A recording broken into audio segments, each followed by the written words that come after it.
आप देख रहे हैं हमारा YouTube चैनल दी सच्चा भारत और आज के इस बुलेटिन में आपका स्वागत है।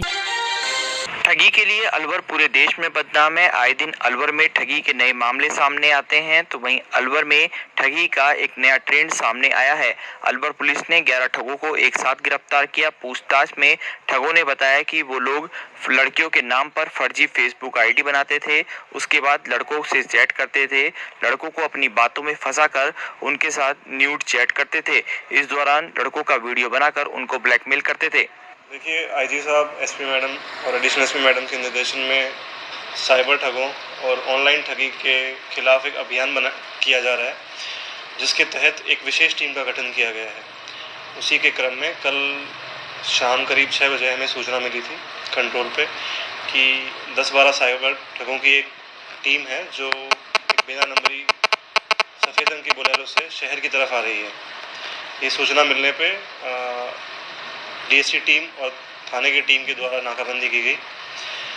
नाकाबंदी टेल्को पॉइंट पे की गई थी, तो वहाँ पे नाकाबंदी को देखते हुए उन्होंने ये ओवरब्रिज की तरफ जो है भागने की कोशिश की, तो उसी में घेराबंदी करते हुए टीम ने उनको पकड़ लिया और बाद में थाने पे लाके उनसे पूछताछ की गई। और पूछताछ में सामने आया कि उनके पास करीब 11 अभियुक्त थे ये। इनके पास करीब 27 मोबाइल फ़ोन, एक लैपटॉप जब्त हुआ और प्रथमदृष्टया तौर पर अभी तक की गई जानकारी के मुताबिक करीब 80 लाख रुपए तक की ये ठगी लोगों से कर चुके थे। जयपुर नगर निगम ग्रेटर मुख्यालय में डोर टू डोर कचरा संग्रहण की व्यवस्था पर चर्चा के दौरान मेयर और आयुक्त के बीच हॉट टॉक हो गई। इतना ही नहीं, आयुक्त यज्ञमित्र देव ने पार्षदों पर मारपीट का आरोप लगाते हुए मुकदमा दर्ज करवाने की बात कही।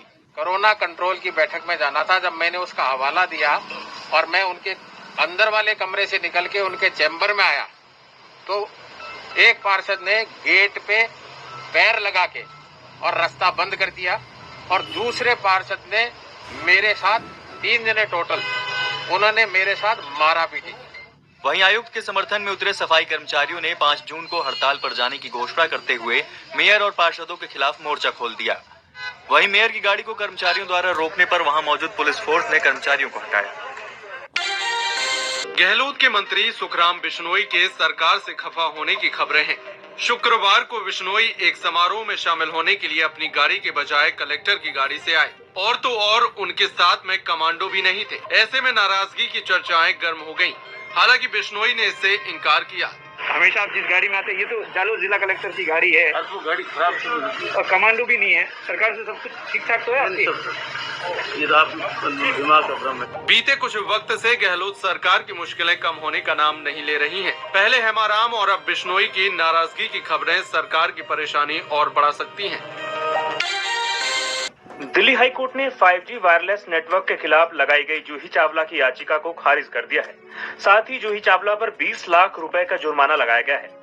दिल्ली हाई कोर्ट ने याचिका खारिज करते हुए कहा, कानूनी प्रक्रिया का गलत इस्तेमाल किया गया। हाई कोर्ट ने कहा, ऐसा लगता है कि याचिका को पब्लिसिटी के लिए दायर किया गया था, इसी वजह से लिंक सोशल मीडिया पर शेयर किया गया।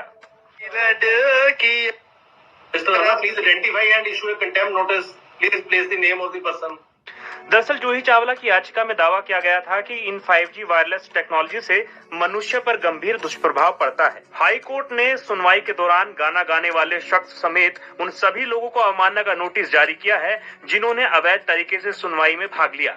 दिल्ली हाई कोर्ट ने कोर्ट की सुनवाई में बाधा उत्पन्न पर ऐसे लोगों के खिलाफ दिल्ली पुलिस को एक्शन लेने को कहा है। देश में कोरोना के मुकाबलों में लगातार अच्छी खबरें आ रही हैं।